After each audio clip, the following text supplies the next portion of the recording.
Hey, it's Conrad Thompson. Thanks for checking out the podcast here on YouTube. Be sure to hit the subscribe button and the notifications bell. You'll get a notice anytime we upload some new content. And when I'm not asking Bruce, hey, how big was Batista's? Well, you know. One of the things I like to do is help people save money.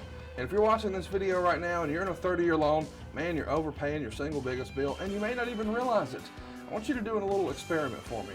Take your calculator out, multiply your monthly house payment by 360 payments. That's how many payments there are in a 30-year loan. That big scary number, that's your total of payments. You're looking at that number?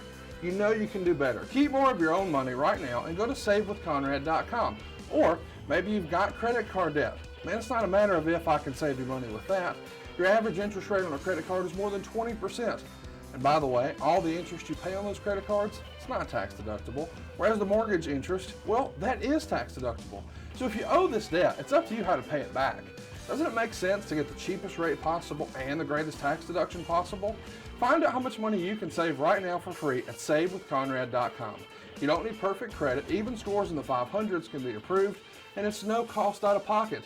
But maybe best of all, we're licensed in more than 40 states. We can help more families than ever before. But how much can we save you? Find out right now for free with a quick quote from savewithconrad.com.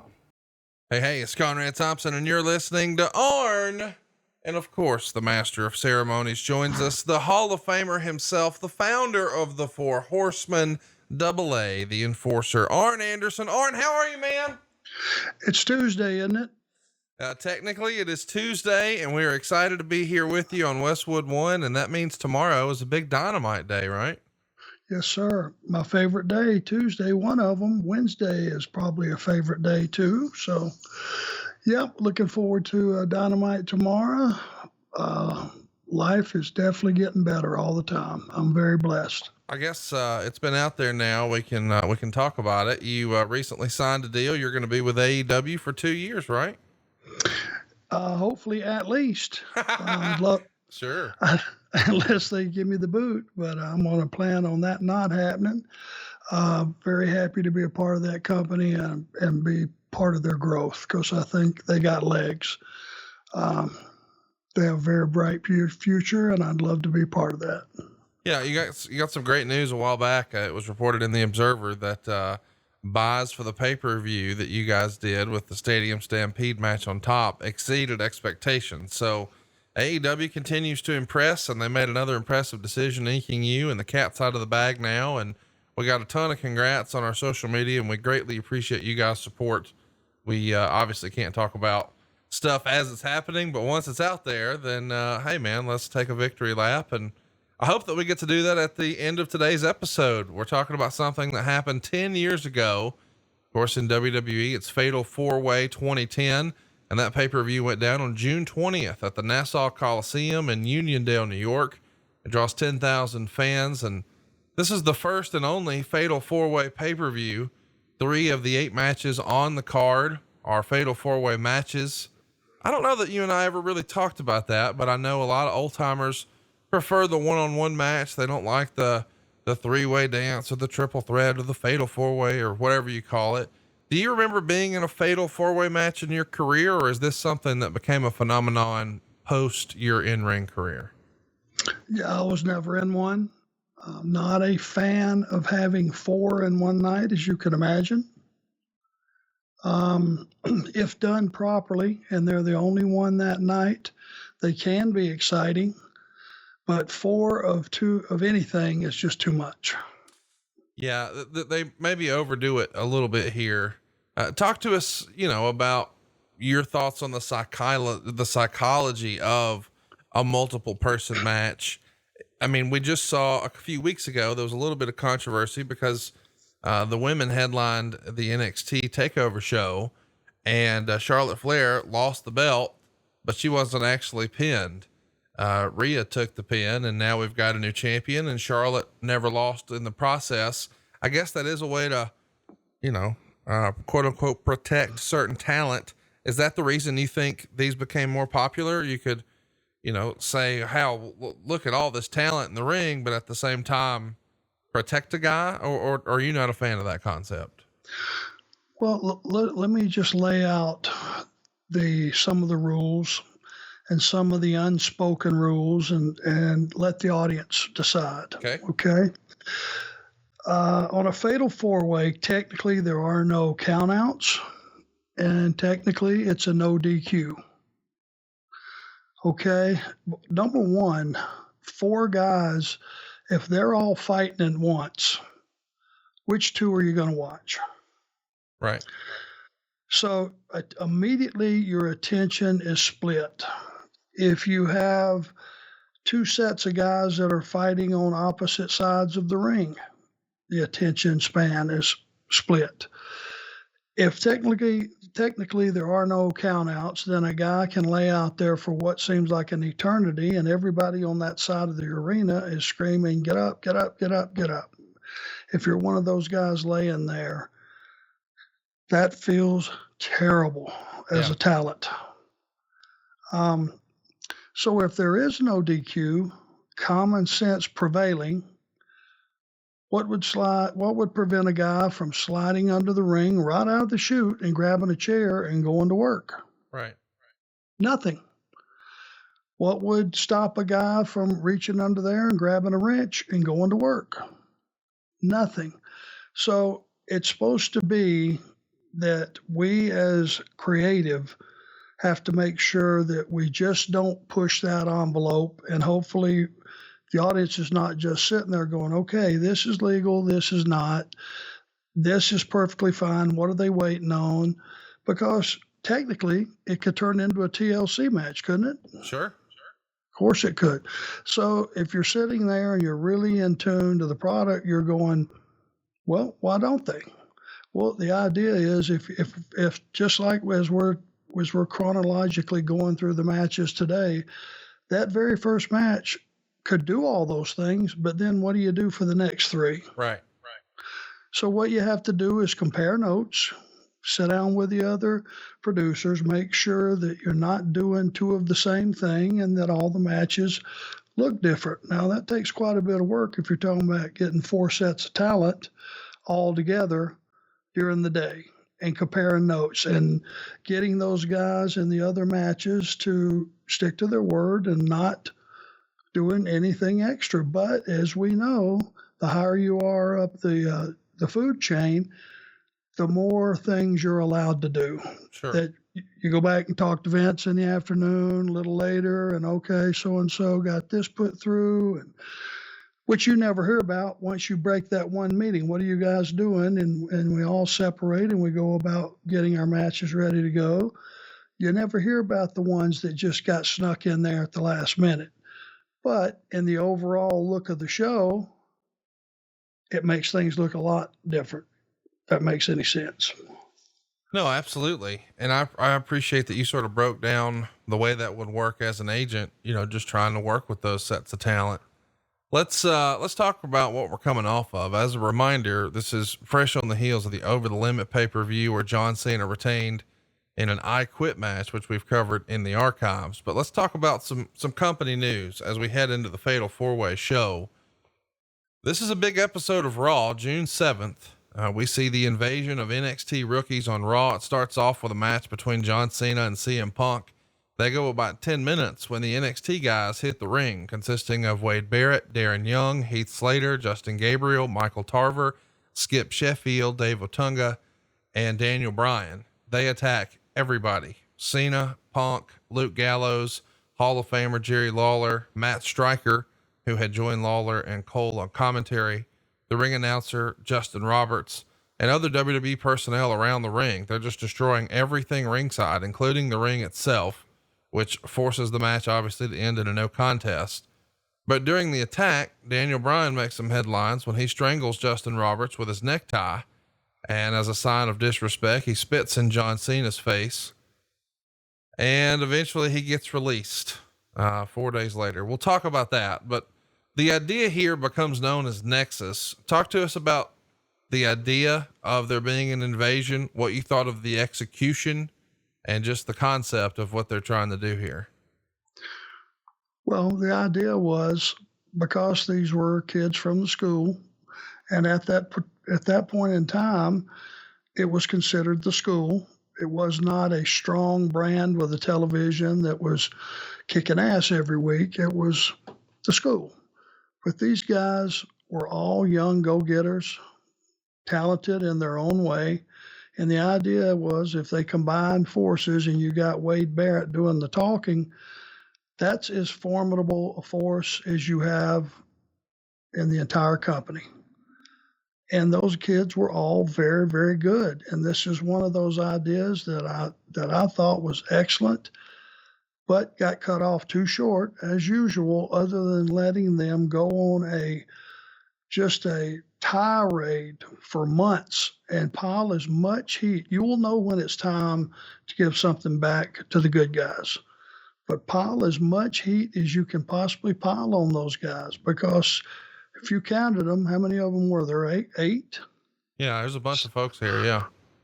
And some good looking young studs. They should have been able to slaughter anybody at any time. And you're talking about an invasion. That's enough guys to have an invasion. And I just think it got, and when you immediately put them with Cena, you're going to have to give something back to Cena before too long, because that's the way of the world, right? Sure. Well, they should have went somewhere besides Cena first. This is all in the planning stages. When you see that you have something hey, damn, these guys look good together. Damn, they are good together. They're vicious. They're like a pack of wolves.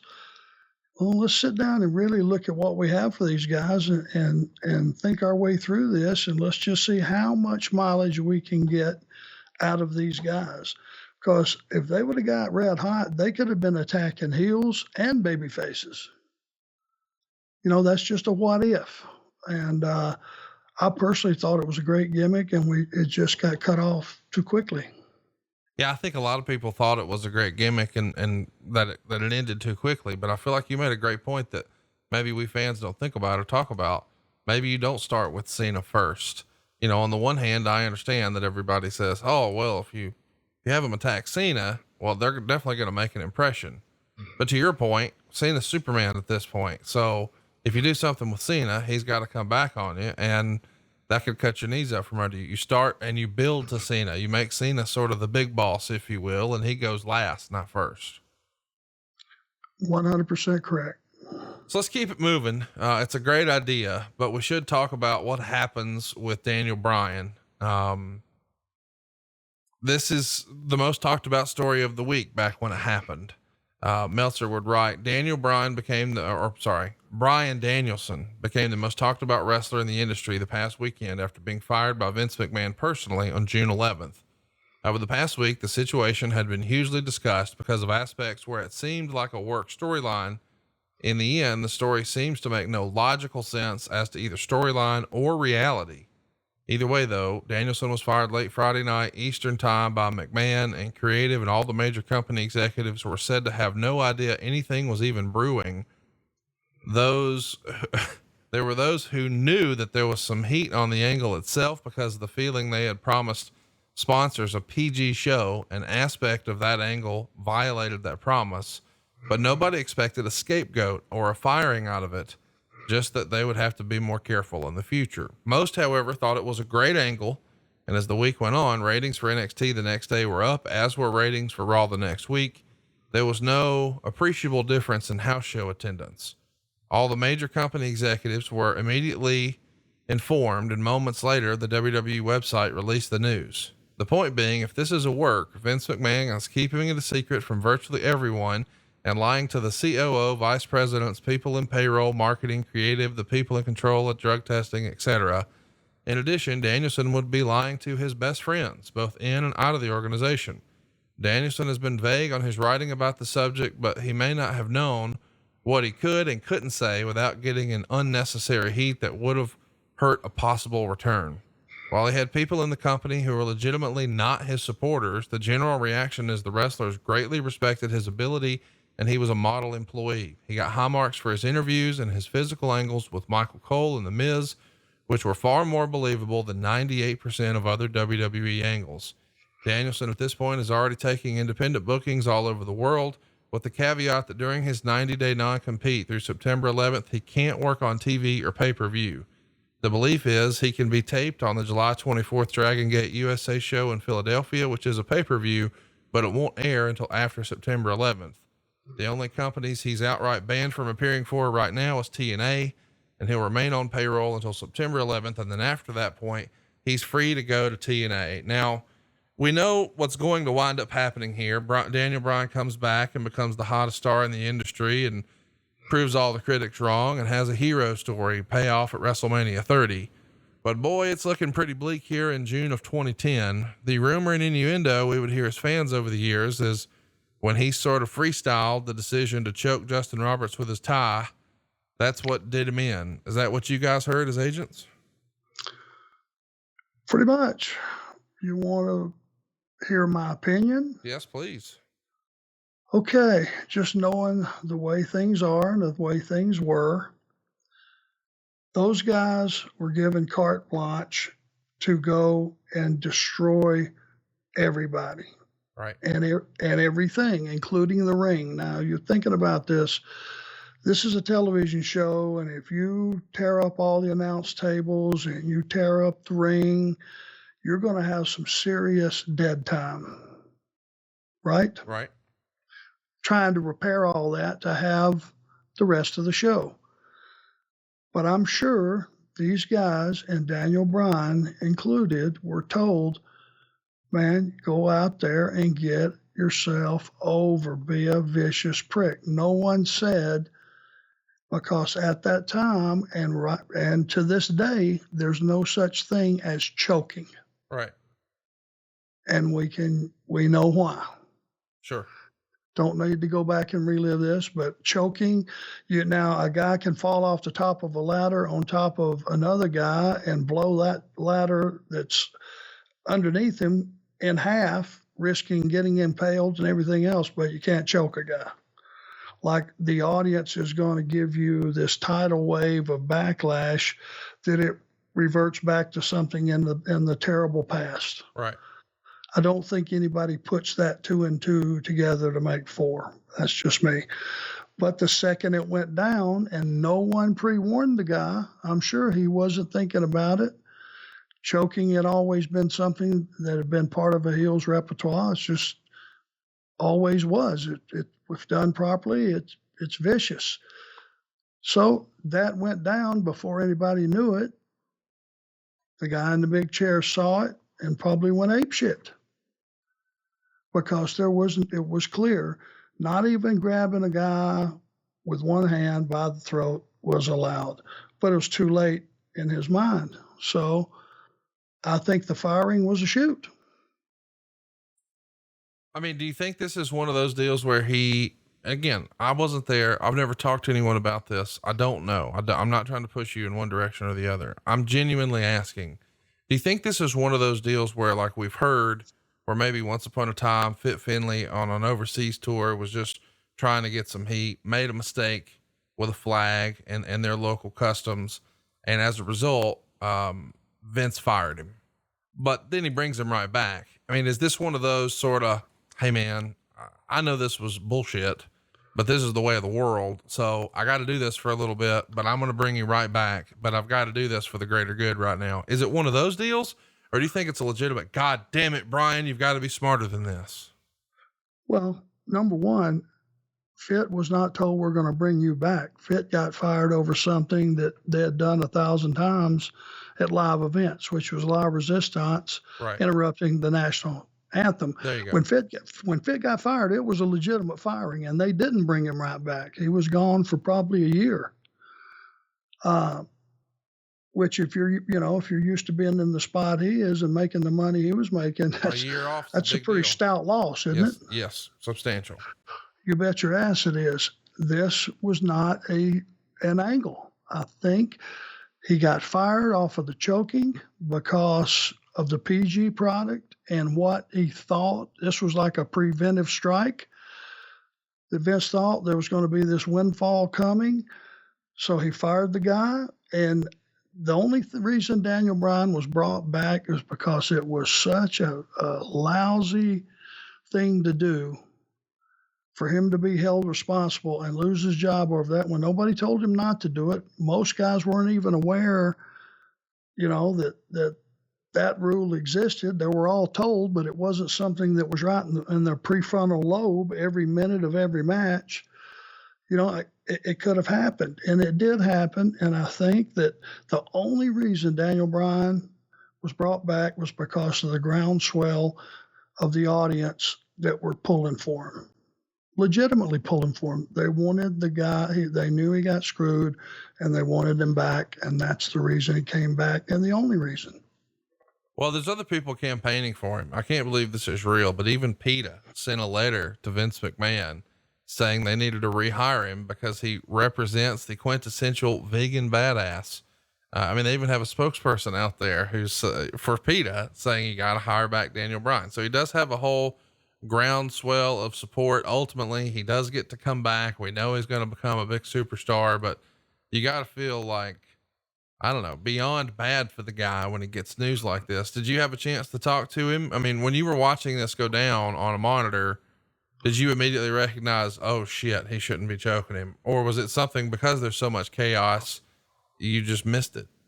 I never thought about it. I was sitting in the back, but when I saw things melting down at Gorilla, and then I was backstage, and from a distance, I was, eyeballing this thing, I could see that it was a serious deal. And the blank look on Daniel Bryan's face told me he had no idea that he had done anything wrong. He certainly didn't do anything wrong on purpose. Right.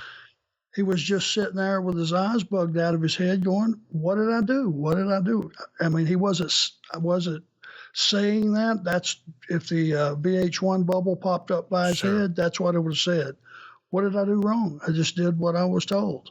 So Vince in Gorilla is flipping out right away, seeing what's going down.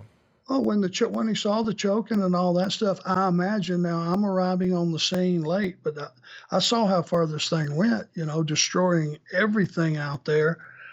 I went, wow, these guys are going to get some serious heat. This is never been done before. They're basically shutting down production.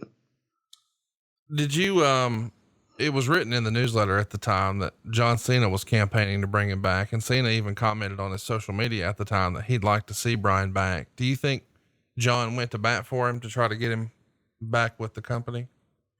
Well, I would hope so. Yeah. Because, if you're a good person, and, sometimes the shortest route to doing the right thing is just do the right thing. Right.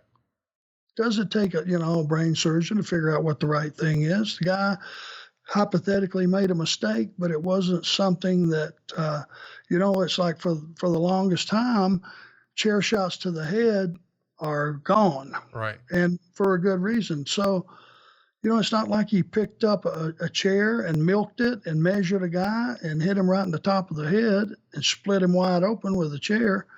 Then you got to be thinking, well, Jesus, that took some thought. It wasn't just a reaction. I'm sure he ripped the guy's shirt off. He saw the tie hanging there and he just grabbed it. It was just one of those things. It wasn't a premeditated act.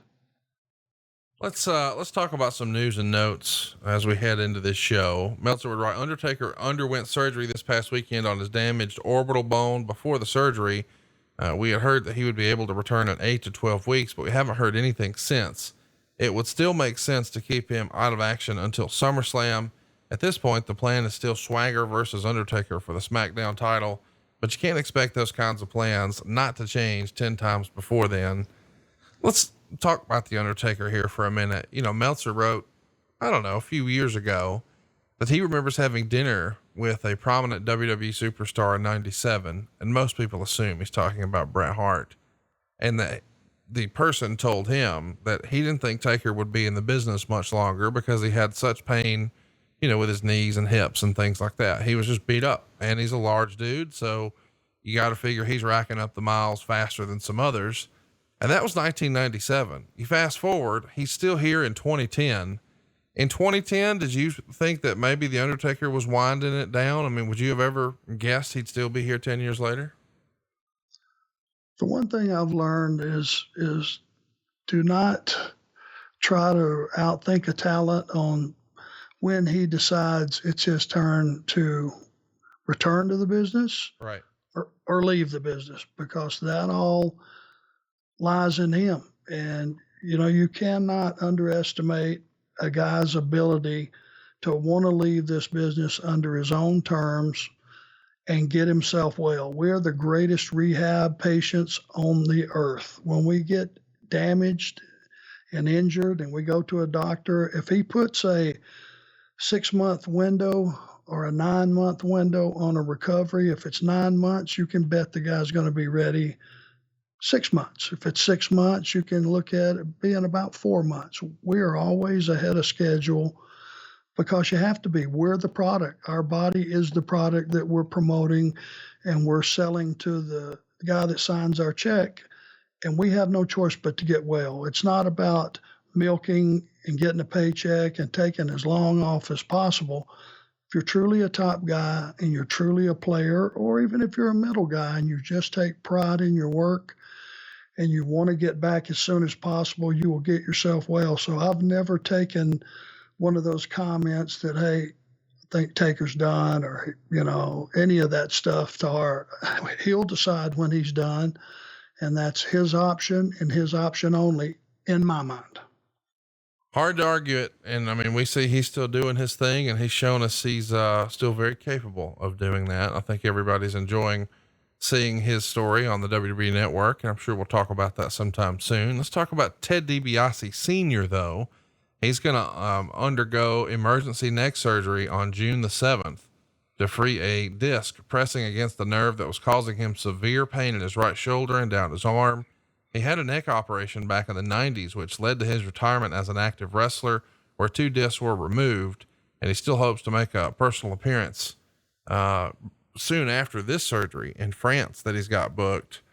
This is not anybody's plan to have emergency neck surgery, but this is probably something that you're familiar with. Do you remember Ted having the surgery, and what was the thinking going into this?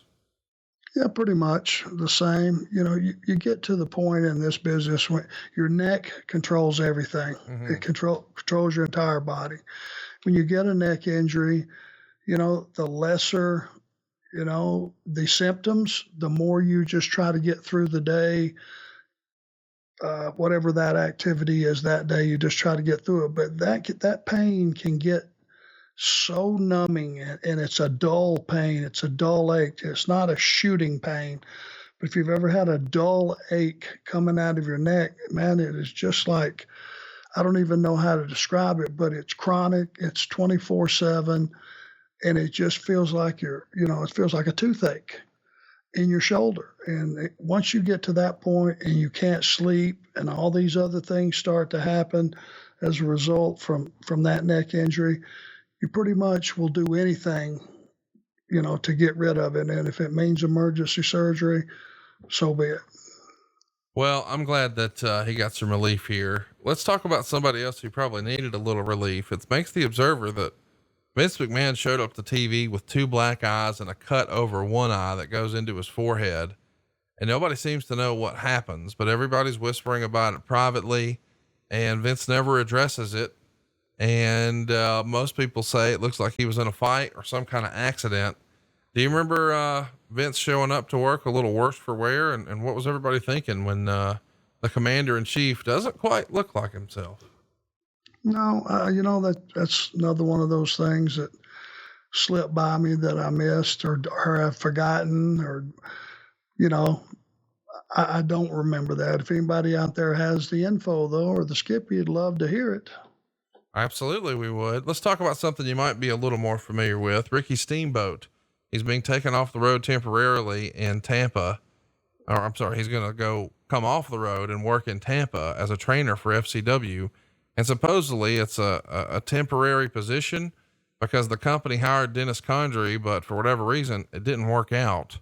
You're familiar with both of these guys. Dennis Condrey, one of the all-time greatest tag performers ever. And your old rival. And then of course, Ricky Steamboat, you've even named as maybe one of your better in-ring opponents. What'd you think about Dennis, coming in to train? Why didn't it work out? And what do you think about Ricky as a trainer in this era? Well, Dennis Condrey is one of the greatest workers of all time, as far as execution, psychology, just being a nasty cuss in the ring. He just was an all-around performer. So that was a loss, whatever happened, whether it be on his end or the other end, definitely a loss for the company. Ricky Steamboat is one of the best human beings you'll ever meet, and he's one of the best workers you will ever see perform. And to be a trainer and a coach, he can get through to kids because he doesn't talk down to them or talk at them. He talks to them and he explains, the concepts of selling and fighting back and all those things. So that would have been a huge plus moving Ricky down to the school.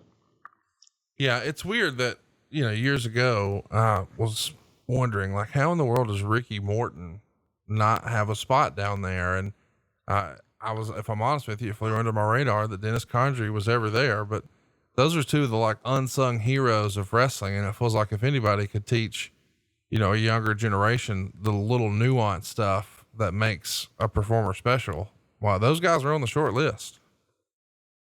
For sure. Absolutely. For sure. Ricky does have a school now. Yeah, he does. School of Morton. Cheap plug there in Kingsport, I believe, right? I believe so. And my message would be to those kids, no matter what you do or what you think or what you want to bring to the table or think you can bring to the table, if before you leave Ricky Morton School for the last time, if you haven't studied just his selling and ability to fight back and get shut down and sell some more, his ability to draw the audience into that ring with him is something that is unique and special in all of the history of the business. Soak every bit of that you can in, because it is so critical to what we do. Great advice.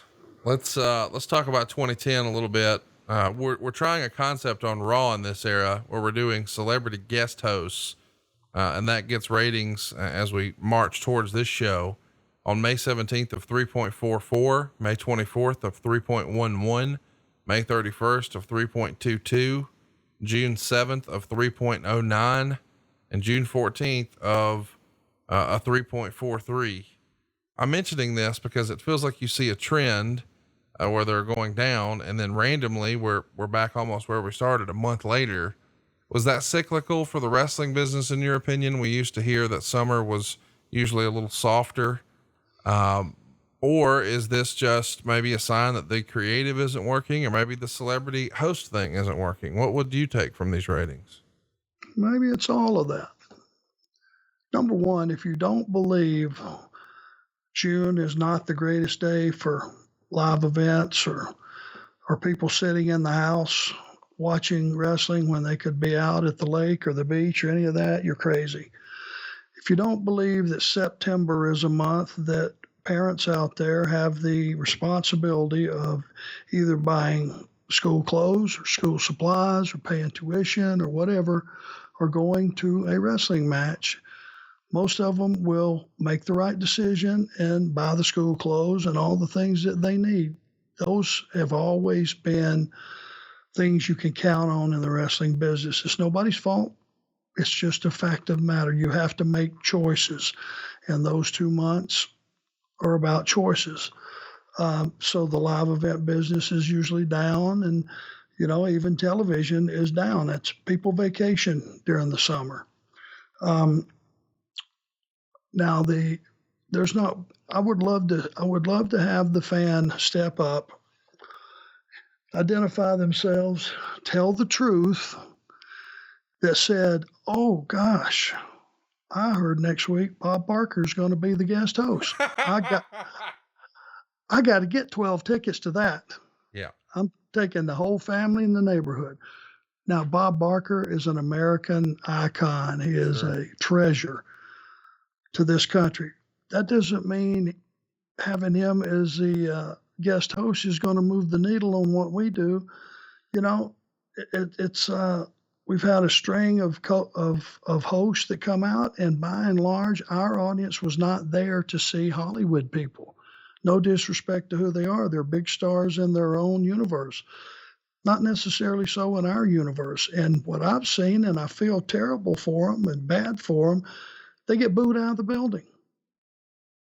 And when these people are put out there with your baby faces and meant to make a positive reaction, or a positive step in the show, and they get booed out of the building, that's a bit of a disconnect. So, not knowing what they paid these guys or whatever the deal was we thought we were getting, not too sure that's the smartest investment we ever made.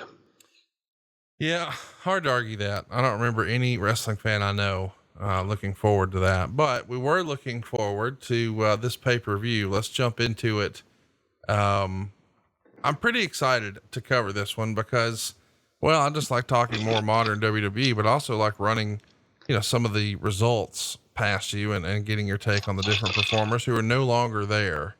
Kofi Kingston is in our first match. He's going to retain the Intercontinental title over Drew McIntyre. They get plenty of time, 16 minutes and 28 seconds. Meltzer would even say much more heated than you think and better as well.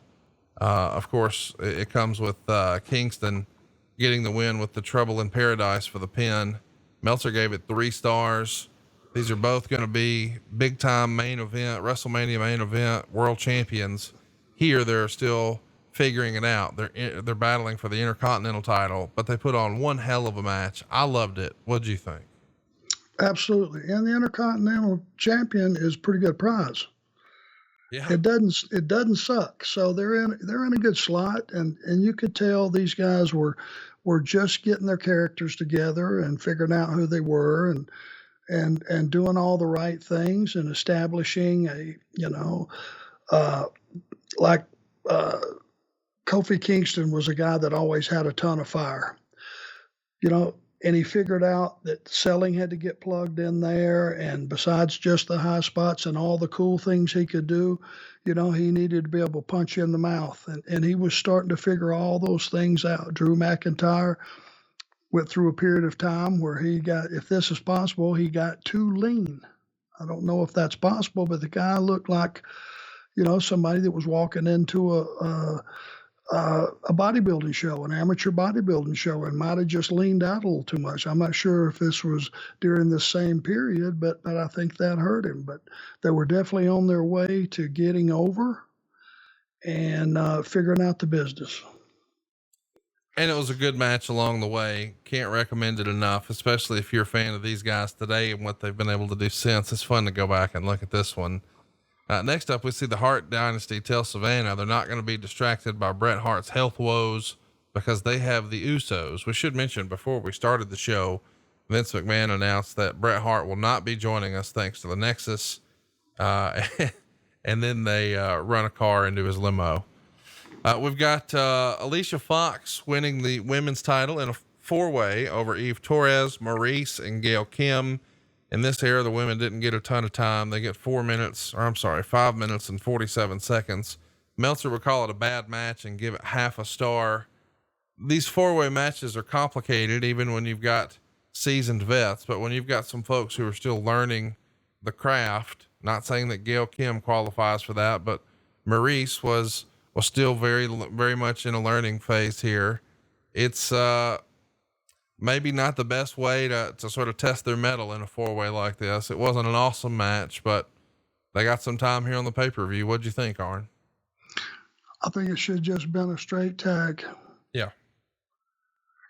And probably the best worker in the bunch at that time. Eve was starting to pick it up, but Gail Kim is damn good. Yeah. Gail Kim is way underrated. And, I don't know. It's weird that we don't see more of her, but I'm hopeful we'll get some cameos here or there before long. Well, I've seen her, in the last probably 6 months here and there on different shows. She's still damn good. So hopefully, the business could certainly use a talent like that. And hopefully she'll make her way back to doing a few things before she's done. Jericho comes out next, and he wasn't advertised on the show, but he does a promo where he says he's the reason everyone over 25 is still watching wrestling. He said that even easy for me to say, Wade Barrett is getting more attention than the others. And he says he's the most important wrestler on the roster and greatest wrestler of the generation. And he said on Raw that Evan Bourne used the shooting star press after the match, and it was unfair. So it's a late added match here. It's Evan Bourne and Chris Jericho. They get 12 minutes and change. Meltzer absolutely loved it. This is the match of the show. He gives it 4 stars.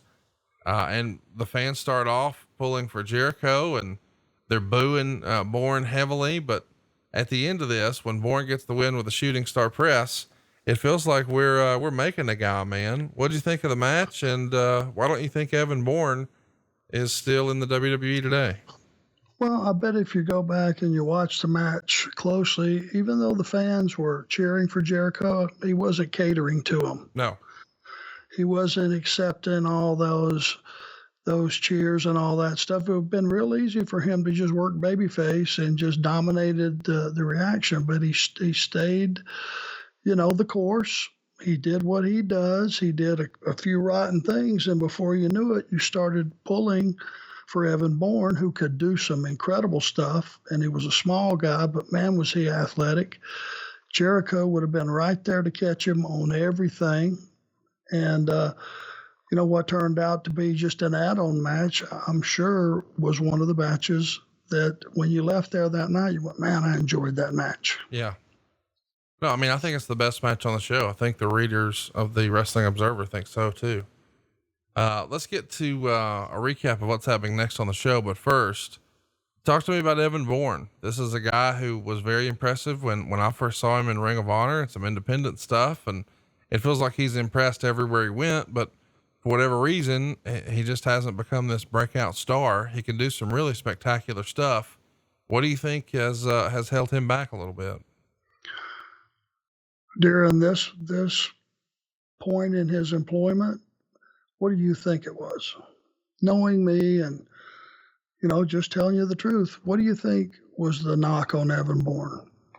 Well, I mean, once upon a time, the WWF was considered the land of the giants. Would Vince say he wasn't big enough? Bingo. Didn't matter what he could do. If he wasn't big enough, now you got to go back in time. That still goes on today. Look at your champion today. Look at your champion of a year ago, 2 years ago, 3 years ago, 5 years ago. Look at who those guys were. And you can pretty much base who your champion is on the way talent is viewed. Evan Bourne would have been considered, not by me. I've often said it's not about the size, it's about the performance. Right. It's he would have been considered too small. It's a shame, man. Talented guy. Next up, we see Kane explaining that the Undertaker was found in a vegetative state, and Kane vows to prosecute anyone who had anything to do with the Undertaker's disappearance. And the next match is a fatal 4-way for the world title. It's Jack Swagger defending against Big Show, Rey Mysterio, and CM Punk. Mysterio regains the world title here in 10 minutes and 27 seconds. It gets 2.5 stars. I don't know. This feels like a lot of stuff just sort of thrown together. I mean, obviously these guys have a claim for the world title, but talk about styles clash. This just feels weird as a 4-way. What'd you think? Yeah, and let me back up for a second. Isn't the Undertaker always in a vegetative state? Yes. Until the bell rings and he kicks your head off? Yes. When he comes alive, he certainly comes alive. Yes, he does. Yes, sir. Thought I'd cover that. Yeah, I mean, there's too many 4-ways.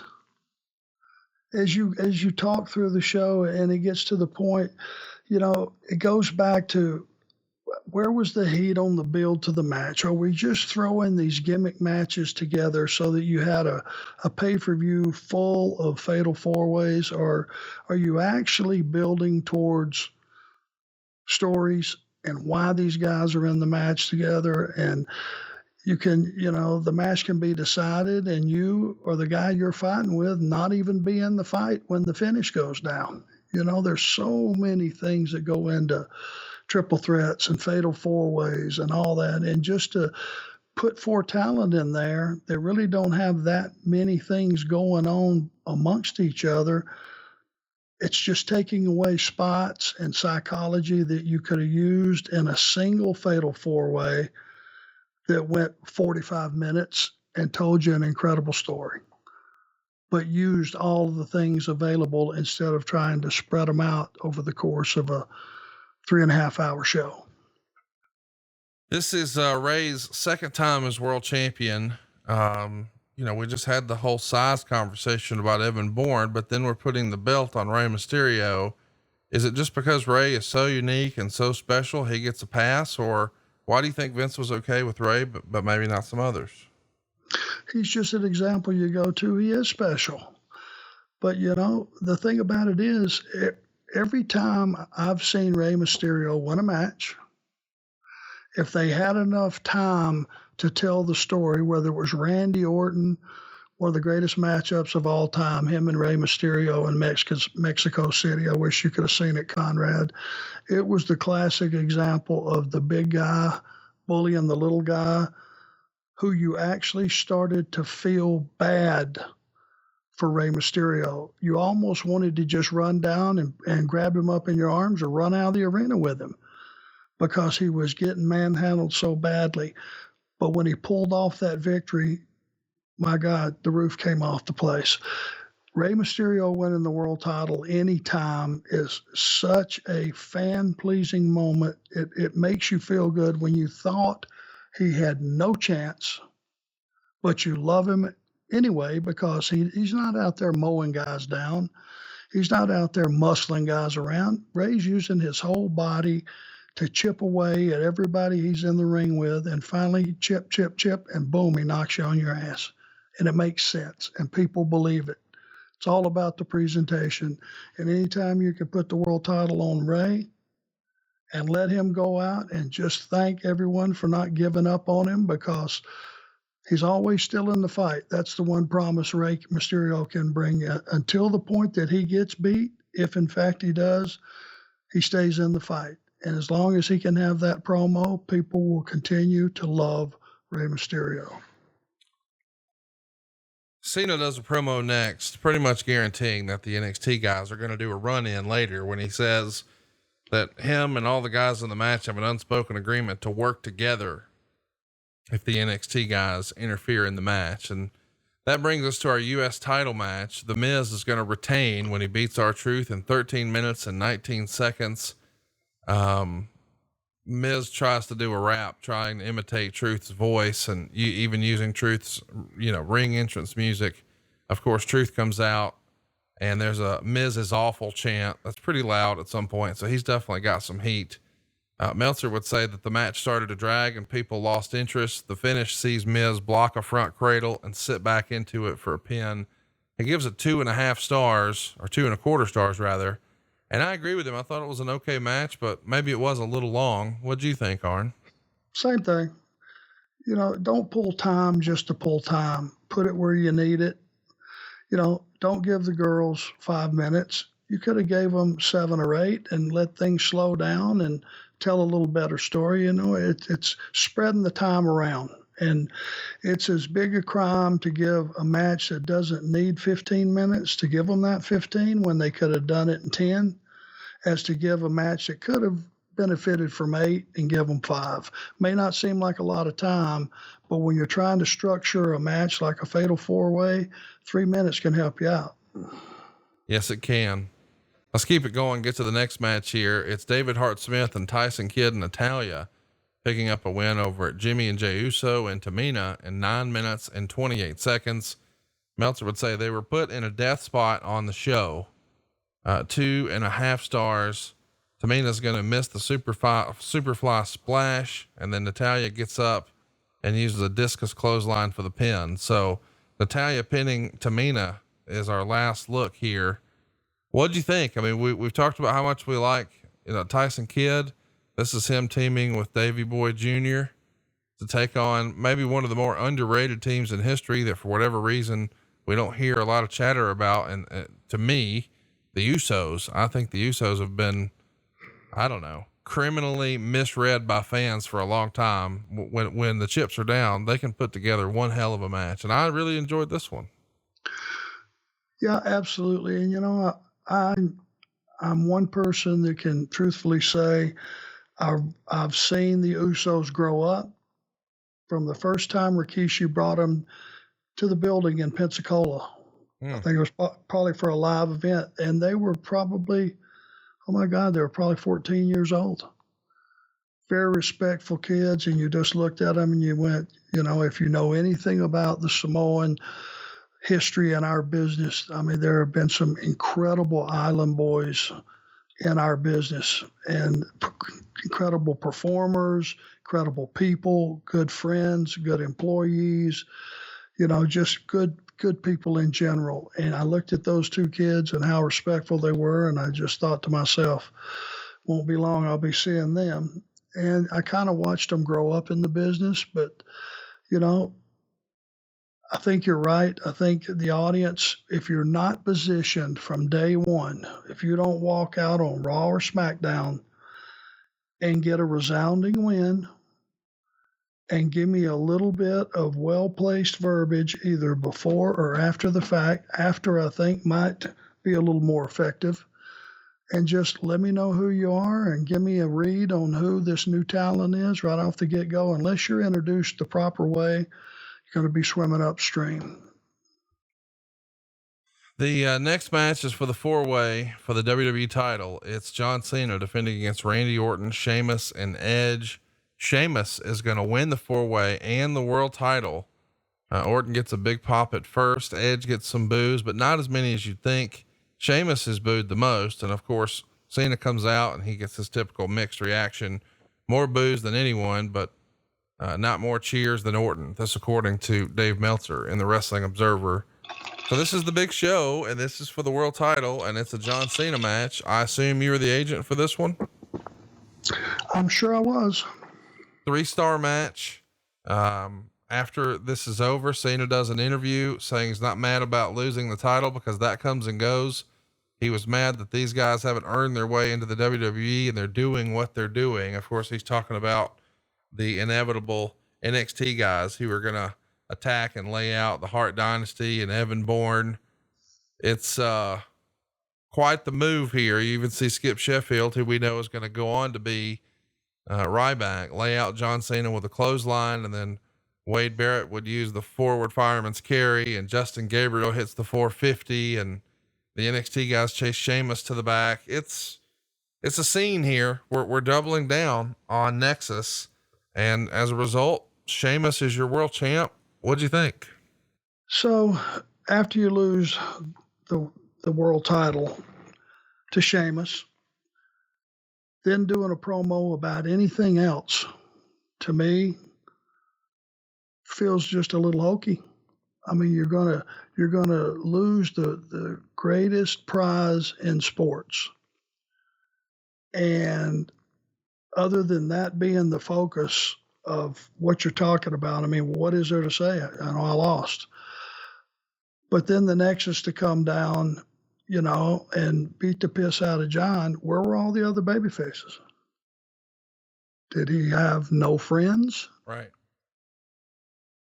You go back and look at stuff that might have sounded and seemed, like a great idea. But then you think it through and you go, okay, if John is going to do that type promo and not be crying in his milk, okay, he'll get a return shot, back at Sheamus, and he'll make good on that promise if he does. And when he does, you've covered that part of it. But at least if you would have sent down some baby faces of consequence to try to help John, and it's just feeding that machine called Nexus, which, like I said earlier, if you get them hot, they can be attacking heels and baby faces. They'll be a separate entity unto themselves. If they would have came down and tried to help, they being some baby faces, and there been more carnage, it would have just made that thing feel a little more real, a little stronger, not like, does John Cena not have any friends? And that's probably how it felt in that arena. That being your top baby face, not sure that's a good thing. Let's talk about how you rate the show. The readers of the Observer gave it 52.9% thumbs up, only 24.5% thumbs down, 22.5% thumbs in the middle. What say you, Arn? Thumbs up, thumbs down, thumbs in the middle? Well, it's not about the talent and how hard they worked and how much thought they put into everything. Or certainly the producers, agents had their hands full that day trying to compare notes and not do duplicate spots or duplicate anything. Try to keep it all looking different in each match. But the fact is, four fatal four ways is too many. It just is. And just to look at it on paper, you should be able to look at that and go, this is just too much, guys. Let's just say you had 4 cage matches. Would that feel like a lot to you? Well, that's the thing. They routinely do that on these Hell in a Cell shows or Elimination Chamber shows, or over in TNA, they call it lockdown. But the point is the same. It's too much. Moderation's the key to life, is the old catchphrase. And yeah, I feel like this is just too much of the same thing. Well, just because they do it don't mean it's right. Right. And if you have 2 ladder matches, 2 TLC matches on one show, that's too many. If you have 2 cage matches on a show, that's 1 too many. Gimmick matches are to serve a purpose, and it's for a blow off of an angle. It needs to make sense. And if you do just continue to do gimmick matches month after month, I think you've said this last week, it's a certain month, we need to do this. Yeah. If that's what your thinking is, and that's what your creative is, and that's your brilliance, it's September, we need to have this, no matter what else you got going on that may have flamed up on the TV show, well, you're just acting foolish. You need to stop sometimes and just assess on who's getting over when nobody really planned for them to get over. It just happened, but take notice of it.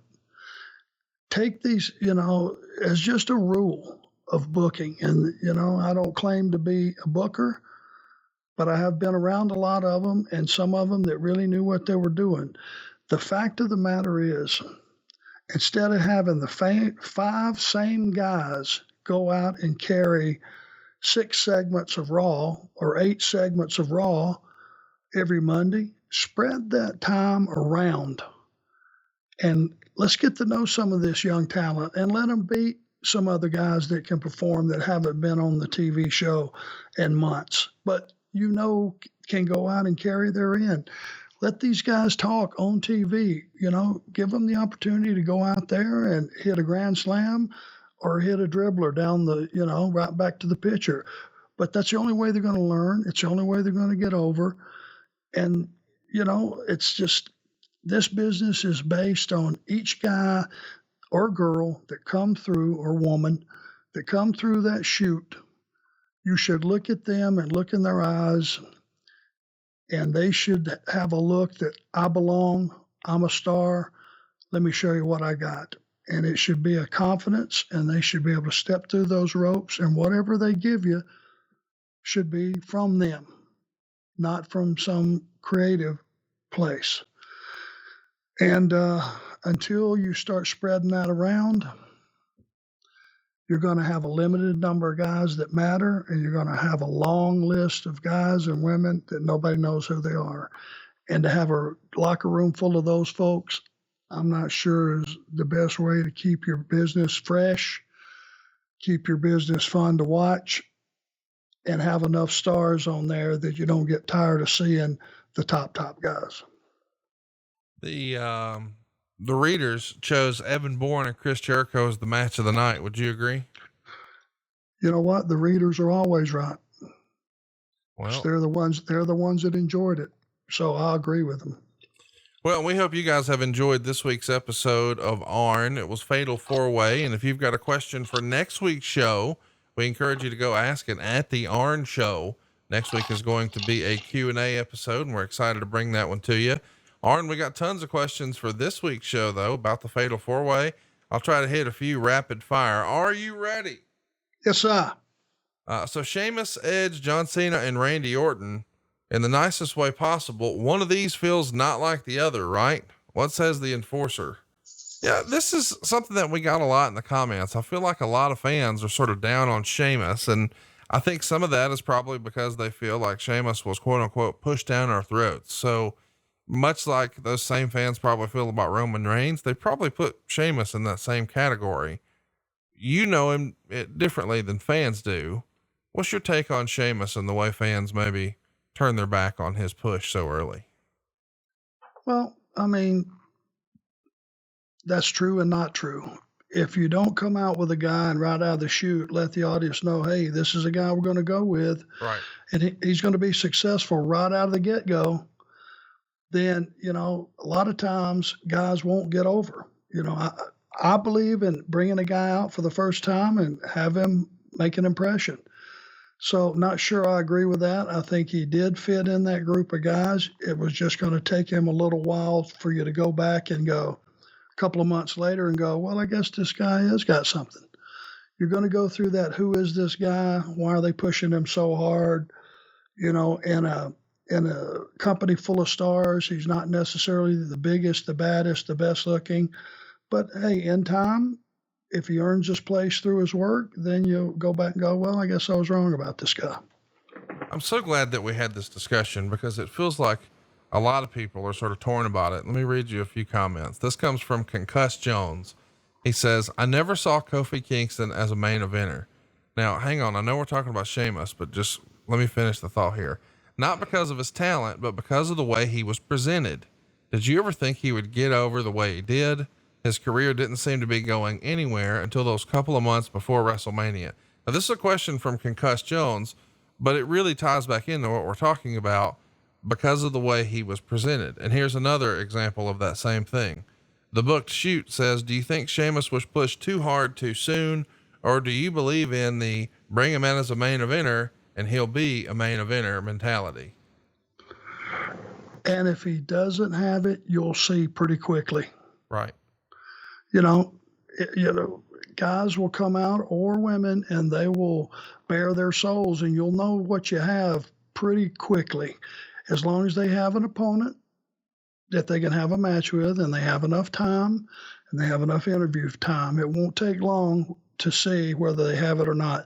I always knew Kofi was going to be one of those guys that at least would be in the upper middle and always have a job. And there's a place for those guys.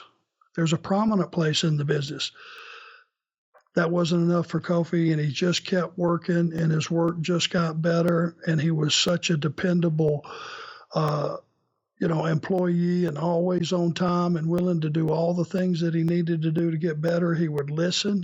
You could coach Kofi, and he would say, thank you very much, and go out and try to plug in what you told him.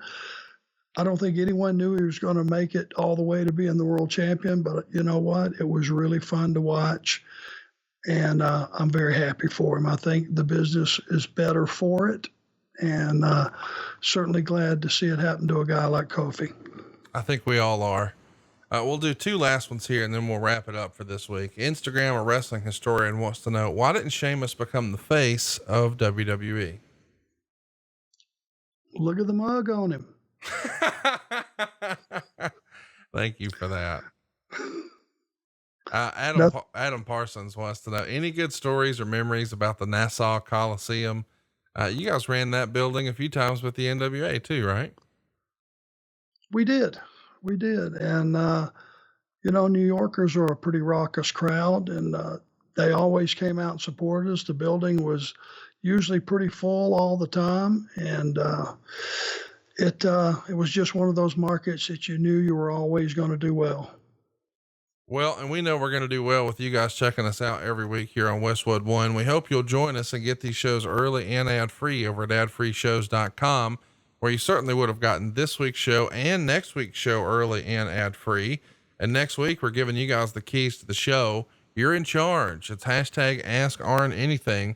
If you haven't already, go hit us up on Twitter. It's at The Arn Show. It's a free follow, and you'll be notified whenever we've got an opportunity for you to ask Arn questions again. Until next time, he is at The Arn Show. I am at Hey, it's Conrad, and we are out of time. We'll see you next week right here on Arn Hey, it's Conrad Thompson. Thanks for checking out the podcast here on YouTube. Be sure to hit the subscribe button and the notifications bell so you get a notice anytime we upload some new content. And go save yourself some money right now. If you're in a 30-year loan or you have credit card debt, it's not a matter of if I can save you money, it's a matter of how much. Find out right now for free at SaveWithConrad.com.